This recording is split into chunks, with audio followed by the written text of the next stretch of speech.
Yo, what's good? Facebookers, TikTokers, Instagrammers, scammers, and YouTubers. This is your boy Louis S. Black coming to you with another edition of Sunday School. And on this one, I want to talk about somebody that's definitely been in the news this summer, which is the Diddler, your boy Diddy.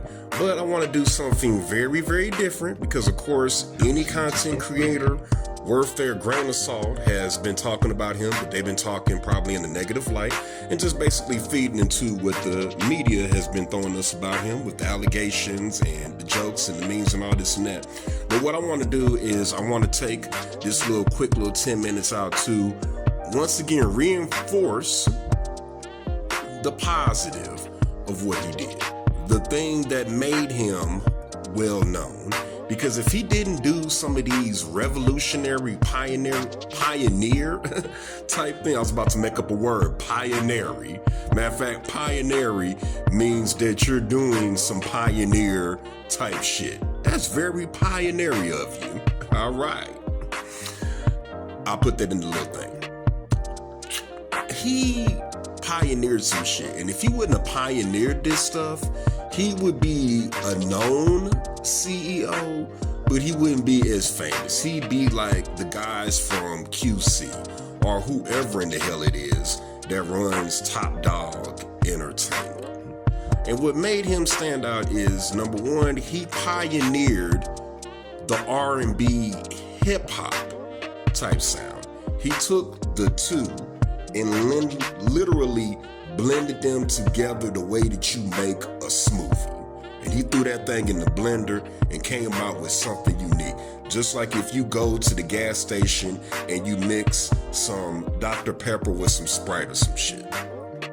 And the proof is the groups that he worked with while he was with Uptown, Mary J. Blige and Jodeci. If you listen to their music, and it rubbed off on them even afterwards, it always had that edge to it. It had the traditional R&B of somebody singing and doing choruses and bridges, but it had that hip-hop flavor, whether it was the sound or whether it was how these artists dressed and carried themselves. Prime examples is Mary J. Blige's first single, Real Love, where they literally sampled a hip-hop song, but then kept the traditional R&B in that dun dun dun dun dun dun Brooklyn dun dun, you know what I'm saying? And then you can look at the groups that he had under his label. Total, 112, those are the biggest examples. Like No One Else, or I Don't Need Nobody But You with the Brat, where they sampled the KRS-One, and it made it cool. Even as a rugged dude, it made it cool to be listening to their R&B song, and they fucked around and threw the Brat in for flavor. That's just an example.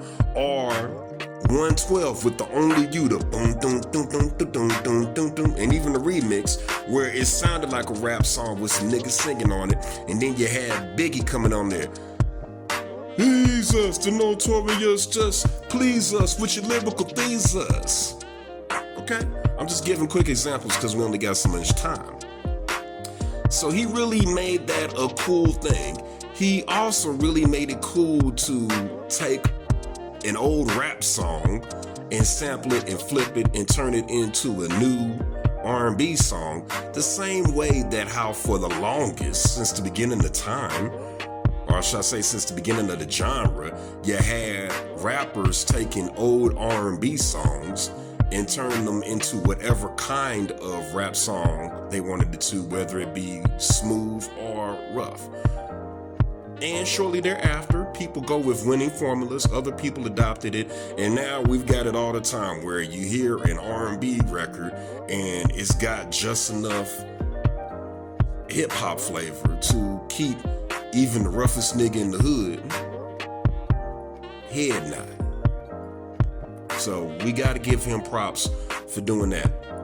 Second of all, I'll say that he reinvented the remix into what we are used to now. Before, when you heard remix, you pretty much knew that you were going to get the same exact song from that artist or that group, it was just going to have a different beat, whether it's going to be a more rough beat or whether it's going to be a smoother beat or whatever. R&B artists used to just remix the hell out of their shit in the 90s. So you mess around and pick up that maxi single, and they'll mess around and have like 5 different beats on there with the same pretty much song and lyrics. Whereas what he did, which was revolutionary, is it would be a solo artist that would come out with a banger. I'm talking about top 10 on the charts, spinning on the radio and everything. And then rather than flipping up the beat, he would take that same artist, same beat, same hook, have him write one other brand new verse, then he would invite a whole bunch of rappers that are already hot and turn it into one big ass posse cut. The best example ever, and it was groundbreaking. Craig Mack Flavor in Your Ear remix. You hear the original song, and you're like, all right, this is a banger, and this ugly ass dude has a hit. Then he sat up here and said, Craig Mack, do one more verse, and then we're gonna put on LL, Busta, Rampage, the Last Boy Scout or some shit, and then of course Biggie. And now we've got them doing some classical, iconic verses, and they ripped it. They damn near made him feel like a guest on his own song. And 9 times out of 10, if you go to a party or you're listening to the radio, 9 times out of 10, hand over fist, if they're going to play that song, they're going to play the remix, the posse cut. And that became a thing. And now, and I'm not even going to say copying, because when people see a successful formula, they roll with it. Nowadays, if I say, listen to the remix, you're not going to expect to hear the same song over a different beat. You're going to expect to hear that artist featured on there, the same beat, and it's going to be, ooh, I wonder who's on the remix. Then we show you the title card, like, oh, so-and-so, so-and-so, and so-and-so is on there. That was just my alarm clock going off. I'm gonna be like, hell yeah, and then you're going to listen, and you're going to be waiting to see what the other people are going to say. You're not going to be really too much tripping off of what the artist has to say, because you've already heard him get down for, 3 sets of 16 on how he feels on the beat. You're going to be mainly looking for who else is on it. Like a good example would be the Throw Some D's on a remix, Rich Boy. Song was already banging, but then the remix, oh my God, you got Nelly, you got Murph, you got Andre 3000, and a few other cats, and the shit was raw. So he definitely revolutionized that. Last thing I'll touch on is what I call bragger raps. I feel like him and his people were the first to really do it, especially when Biggie got towards that second and last album, Life After Death, where it's like, let me get on here and let me talk about my clothes and my jewelry and how many chicks I got and all that.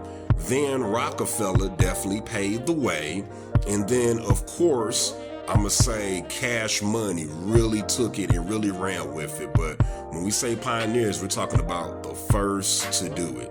So he really put bragger rap on the map, and it made it to where you didn't necessarily have to be hardcore, but you had to either A, be able to talk about how tough you are, or B, be able to talk about how fly you are. Those are some of the positive things that he brought to hip hop.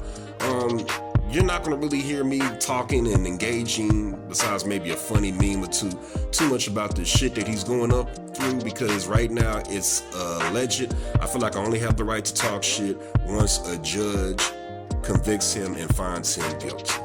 Alright, that's been another version of Sunday School, y'all. Stay tuned in every Sunday for me to drop some knowledge and talk about whatever the fuck I want to talk about. Alright, holla.